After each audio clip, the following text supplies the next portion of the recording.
Assalamualaikum warahmatullahi wabarakatuh. Thanks for the time has given to me. My name is Ahmad Kusairi and I am the first speaker. And di sini saya akan menjelaskan tentang bagian-bagian dari teaching language components. Di antaranya yaitu introducing grammar, and the second discovering grammar, and the last practicing grammar. And the first, teaching grammar. Apa itu teaching grammar? Di sini ada 3 bagiannya seperti yang saya sebutkan tadi. Di antaranya itu adalah introducing grammar. Introducing grammar yaitu seorang guru memperkenalkan tata bahasa yang akan dipelajari dan diberikan kepada mahasiswa atau siswa dalam bentuk teks. Kemudian siswa tersebut akan mempelajari bahasa tersebut.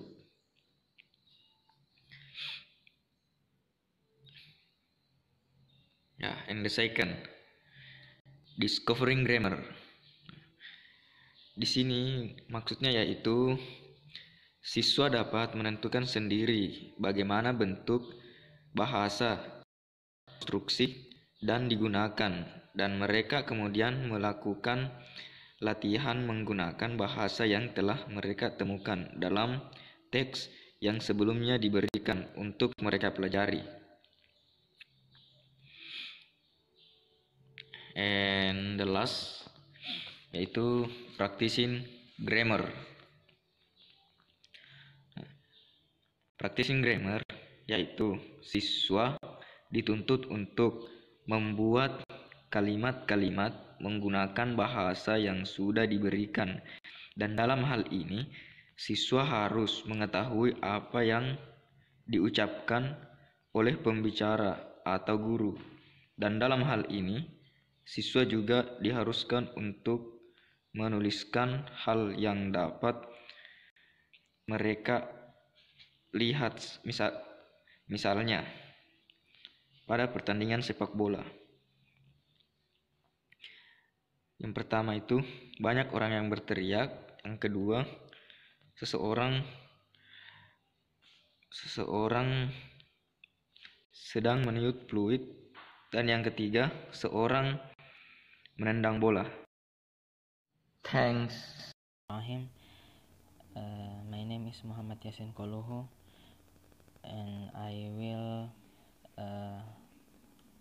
explain about the grammar games.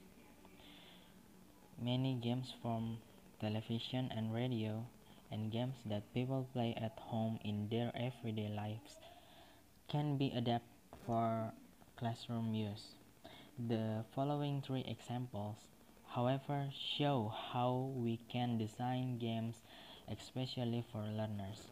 Jadi di grammar games ini ada banyak sekali contoh game yang dapat kita aplikasikan di dalam ruangan kelas. Di sini saya hanya memberikan 3 contoh saja. Yang pertama, ask the right question. Students sit into teams. There's a pile of cards between them. On each card there is a word or phrase, and the cards are face down.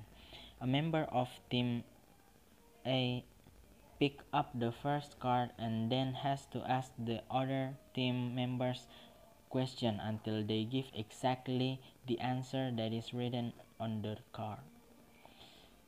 Jadi di ask the right question ini siswa dibagi menjadi 2 tim, kemudian ada tumpukan kartu di antara mereka. Di setiap kartu ada kata atau frasa, dan kartunya menghadap ke bawah. Seorang anggota tim, di sini tim A, mengambil kartu pertama dan kemudian harus mengajukan pertanyaan kepada anggota tim lainnya sampai mereka memberikan jawaban yang tertulis di kartu itu. The game which is suitable for all levels force students to think extremely carefully about the exact construction of the questions they are asking. Jadi permainan ini sangat cocok untuk semua tingkatan. Permainan ini memaksa siswa untuk berpikir sangat hati-hati tentang instruksi yang diberikan dari pertanyaan yang diberikan. Next, putting sentence back together again. The teacher provides 2 sets of envelopes, each number 1 until 12. For example, in each envelope there are the words that make up a sentence. Both envelopes marked 1 will have the same word cards, and there will be 2 envelopes for sentence number 2 and number 3, and etc. The teacher then writes the number 1 until 12 on the board twice, once for each them. The 2 piles of envelopes are put at the front of the class. A student from each team comes up and selects an envelope. They don't have to choose them in order and take it back to them. When the team have rearranged the sentence and written down on a piece of paper what they think it should be, they cross off the relevant number of the envelope on the board. Jadi di putting sentence back together again ini, guru menyediakan 2 set amplop, masing-masing angka di sini contohnya 1 sampai 12. Di setiap amplop ada kata-kata yang membentuk kalimat. Kedua amplop bertanda 1 akan memiliki kata-kata yang sama, dan akan ada 2 amplop untuk kalimat nomor 2 dan 3 dan seterusnya.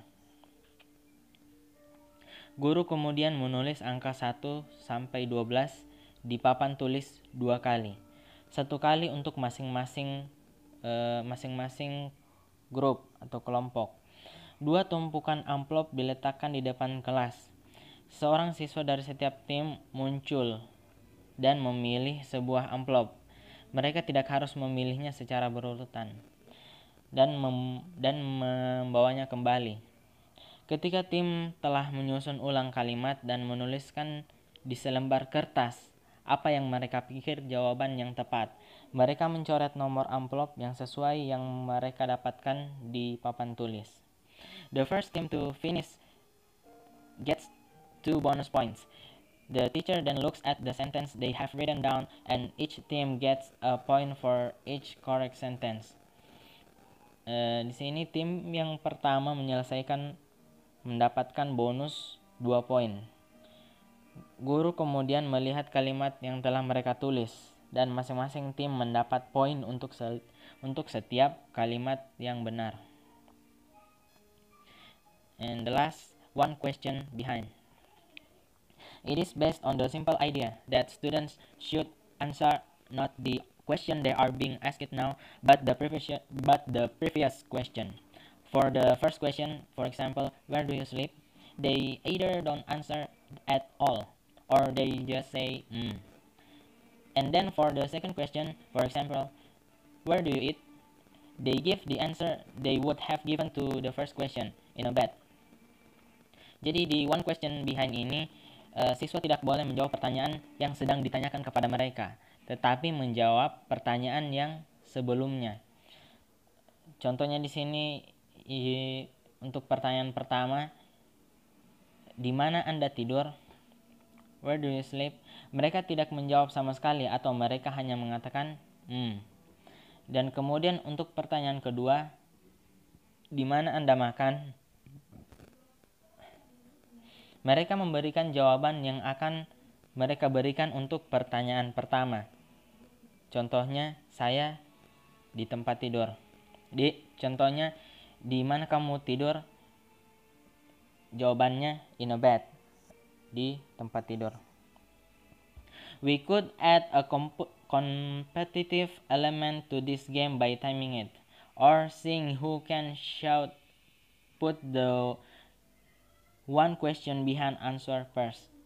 But the fun of it is just trying to concentrate hard enough to remember what the previous question was. Kita bisa menambahkan elemen kompetitif ke permainan ini dengan mengatur waktu atau melihat siapa yang bisa menyelesaikan semua pertanyaan terlebih dahulu. We can choose whatever grammar area we want to make the question with. Jadi kita dapat memilih area tata bahasa, area grammar atau tata bahasa apapun yang ingin kita ajukan pertanyaannya. Oke, langsung saja kita pindah ke grammar books.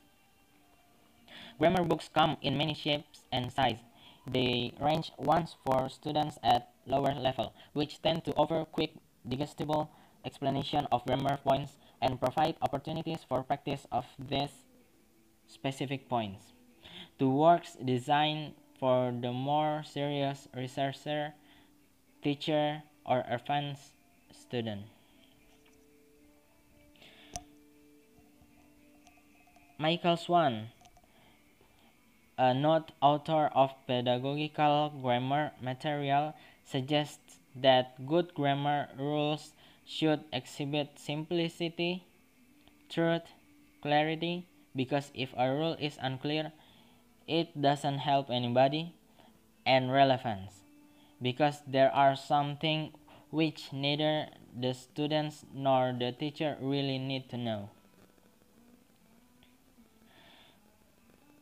Jadi di sini ada banyak buku-buku grammar yang bisa dijadikan sebagai acuan. Di sini Michael Swan berpendapat bahwa aturan tata bahasa yang baik harus menunjukkan kesederhanaan, simplicity, kebenaran, dan kejelasan, serta relevansi.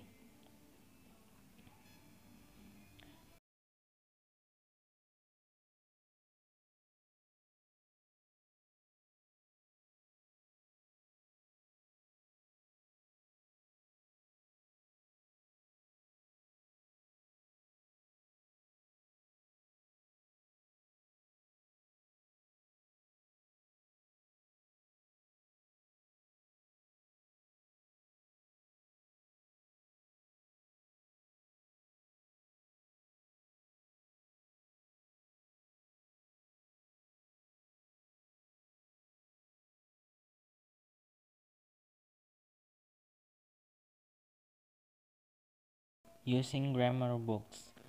Both students and teachers may consult grammar books for a number of reasons.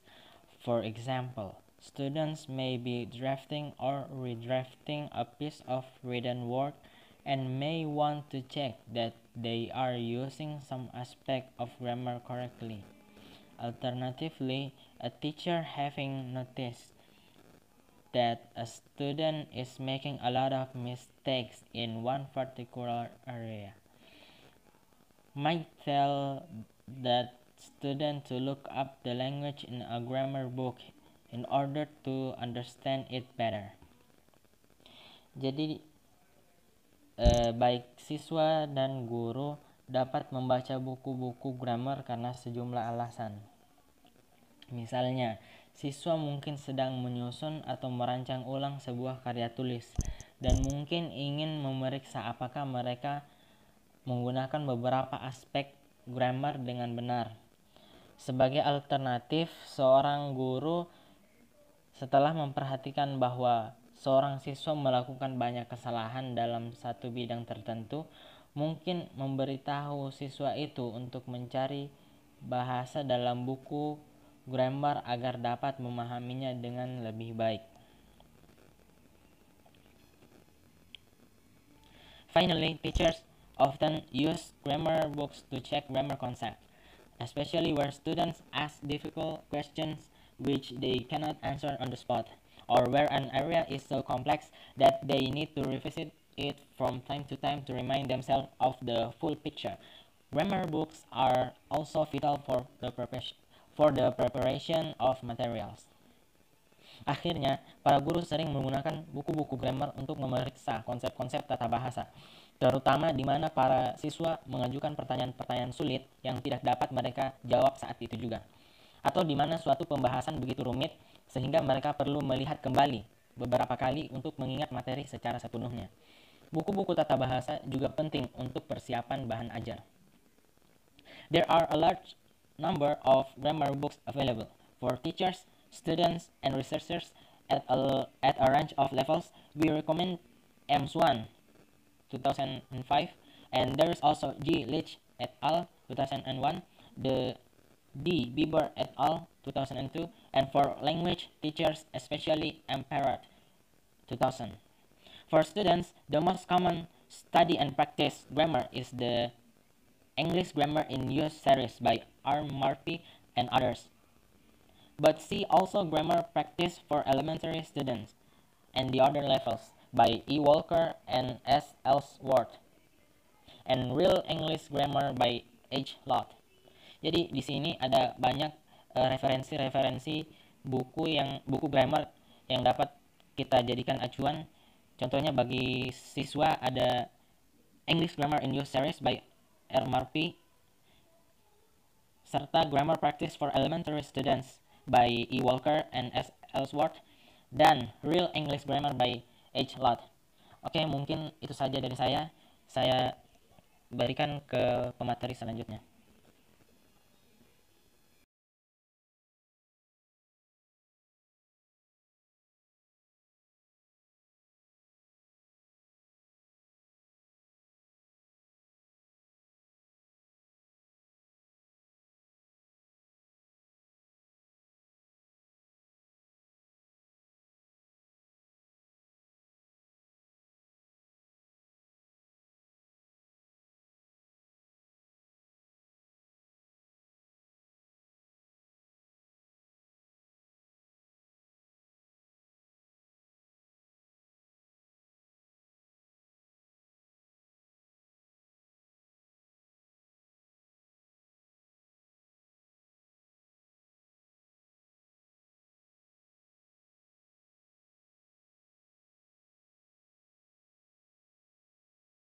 Bismillahirrahmanirrahim. Assalamualaikum warahmatullahi wabarakatuh. I am Hasriani as the third speaker. Well, I'm going to explain about teaching vocabulary. Teaching vocabulary adalah ketika kita memperkenalkan kosakata baru, selalu ada perubahan. Tentu saja bahwa itu bukan hal baru bagi sebagian siswa di kelas. Itulah mengapa elisitasi sangat penting pada saat siswa mencapai tingkat menengah atau lebih. Kita dapat yakin bahwa beberapa dari mereka akan mengetahui beberapa kata yang kita minta mereka fokuskan. Contohnya seperti berjalan, berlari, melompat. Guru mulai dengan menunjukkan atau menggambar atau meniru tindakan dalam gambar.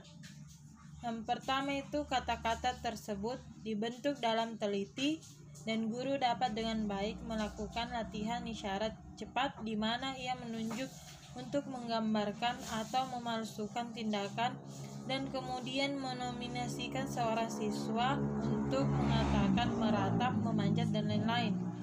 Dan kedua, ini bisa jadi siswa sekarang diproyeksikan atau ditulis di papan tulis asalkan para siswa masih dapat melihat gambar-gambarnya. Ini dapat dilakukan dengan seluruh kelas atau siswa dapat bekerja secara berpasang-pasangan. Selanjutnya, practicing vocabulary. Tujuan dari kegiatan ini adalah agar siswa menggunakan kata-kata yang kurang lebih mereka ketahui, tetapi mereka harus terpancing untuk menggunakan atau membuat mereka berpikir tentang makna kata, terutama dalam konteks. Contohnya itu seperti word circle.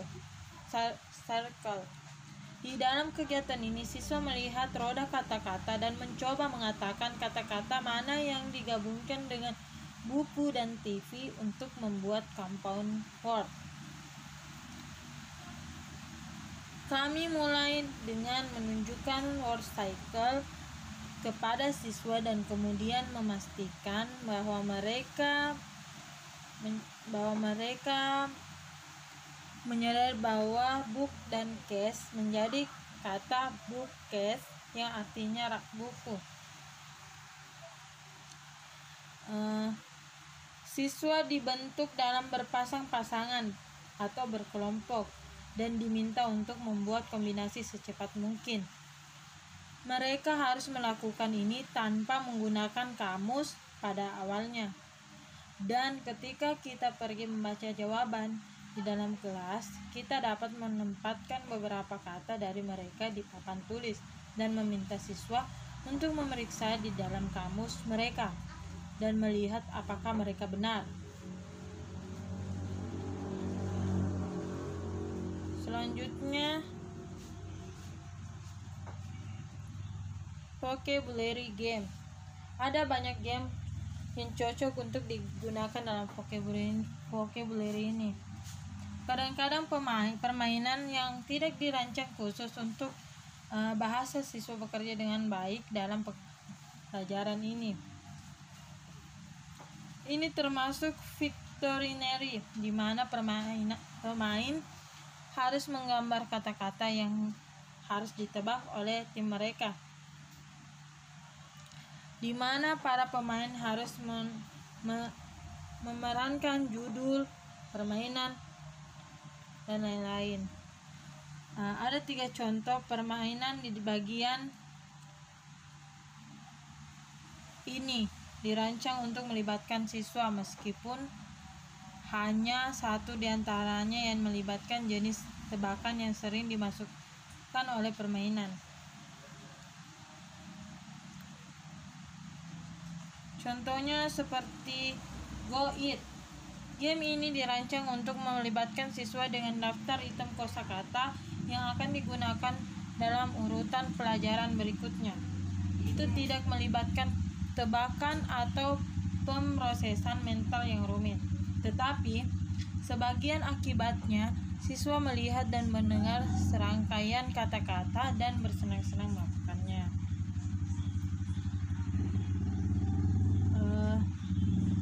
Siswa dimasukkan ke dalam 4 atau 5 kelompok.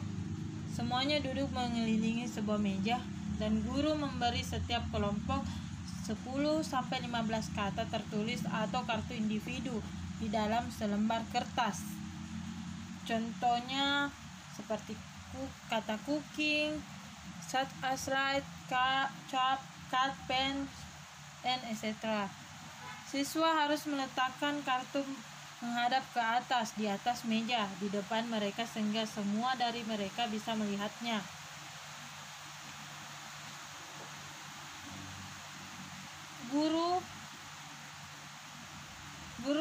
Sekarang guru membacakan kata-kata satu persatu.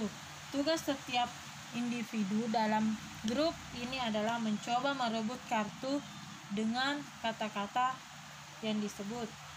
Ketika mereka melakukan ini, mereka harus memegang kartu itu dan berteriak. Setiap siswa menyimpan kartu yang berhasil mereka ambil. Dan pada saat di dalam permainan ada pemenang dari masing-masing kelompok dan pemenang keseluruhan yang telah mengumpulkan jumlah kartu paling besar. Go Eat adalah cara yang menghibur untuk mendapatkan kelas. Sekarang kata-kata dapat digunakan dalam pelajaran tentang memasak. Mereka dapat dari dasar kata atau siswa dapat diminta untuk mencarinya dalam kamus atau menggunakannya dalam percakapan atau menulis. Baiklah, itu saja. Sekian. Wassalamualaikum warahmatullahi wabarakatuh. Assalamualaikum warahmatullahi wabarakatuh. My name is Irwana Fitri. I will explain the last material about using dictionary. So, kamus baik dalam bentuk buku, pada CD-ROM, online atau dibundle ke dalam mesin elektronik yang siswa suka bawa, mungkin merupakan sumber daya tunggal terbesar yang dapat dimiliki siswa. Namun, mereka terkadang merupakan sumber daya yang paling jarang digunakan yang bekerja dengan peserta didik. Ini dapat menyedihkan karena mengandung banyak informasi tentang kata-kata, termasuk tentu saja artinya, tetapi juga bagaimana mereka beroperasi. Pada bagian ini kita akan membahas perbedaan antara kamus, referensi, dan produksi, dan kemudian melihat latihan yang dirancang untuk melatih siswa dalam penggunaan kamus atau yang menggabungkan penggunaan kamus ke dalam urutan pelajaran.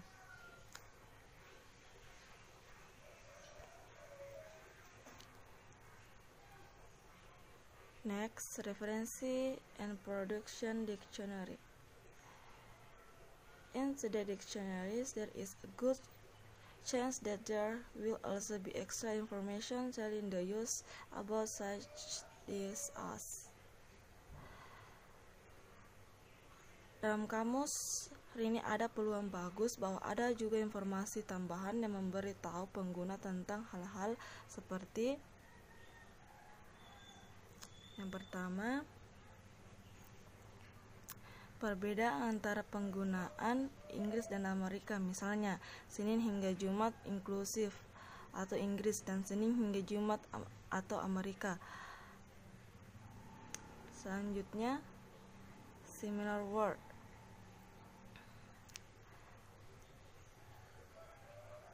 Kata-kata yang mirip, misalnya perbedaan antara tatapan dan gap. Selanjutnya, frekuensi in different media. Frekuensi di media yang berbeda, misalnya fakta yang pasti lebih umum dalam ucapan daripada secara tertulis. Selanjutnya, level of formality atau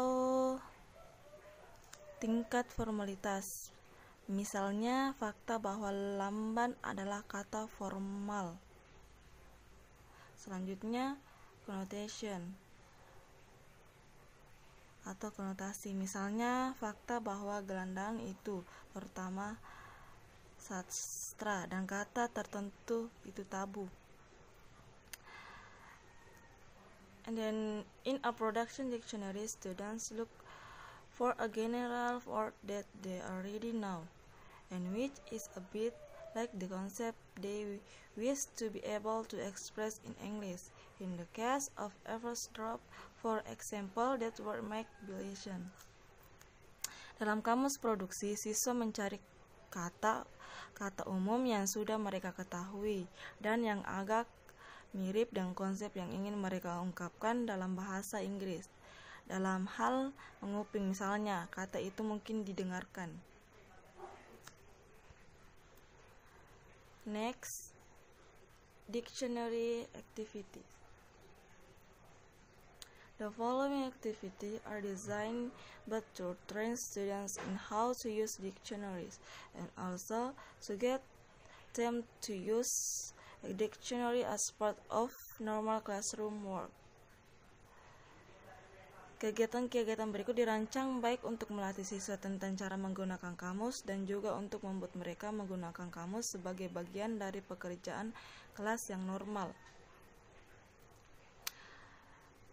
Then, we need to persuade students that dictionary can give them extraordinary power, see above, and so we will extol the virtues of dictionary not only by talking about them, but also by using them yourself if and when students ask us our word question about the meanings of word. For example, the second step of trying to turn our students into successful dictionary use involves training them in how to read and understand the information contained in the various entries.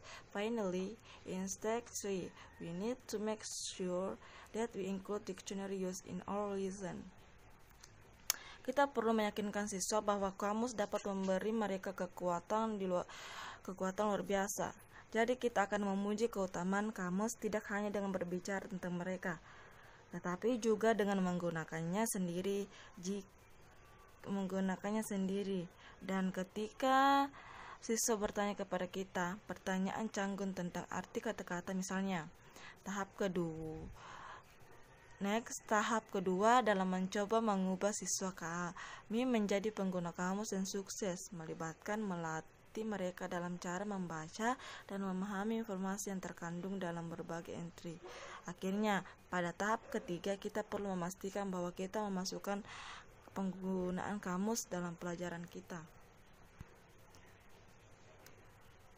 Next, how can a good dictionary help me? A good bilingual dictionary is very important for efficient language learning. A dictionary doesn't only tell you the meaning of a word, it also tell you the grammar, pronunciation, and stress. It sometimes give you an example sentence too. Bagaimana harus yang baik dengan membantu? Kamus bilingual yang baik sangat penting untuk pembelajaran bahasa yang efisien. Kamus tidak hanya memberi tahu Anda arti kata, ini juga memberi tahu Anda tata bahasa, pengucapan, dan stres. Terkadang for example, listen. Untuk stresnya itu terdapat pada koma di atas, dan untuk pronunciation-nya seperti listen, ESN, dan untuk grammarnya yaitu V, for meaningnya yaitu counter, dan untuk example sentence he often listen to the radio.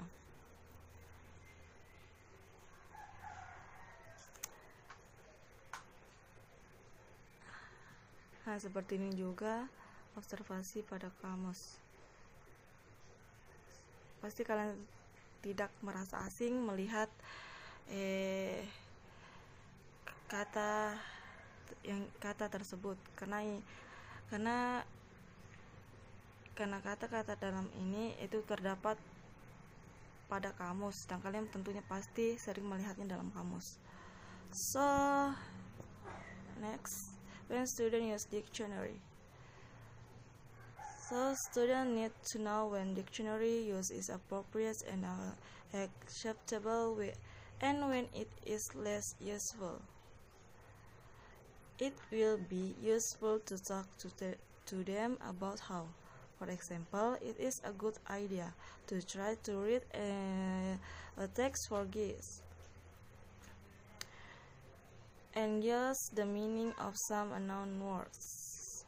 Before later, perhaps using dictionary to check the meaning of words they do not know.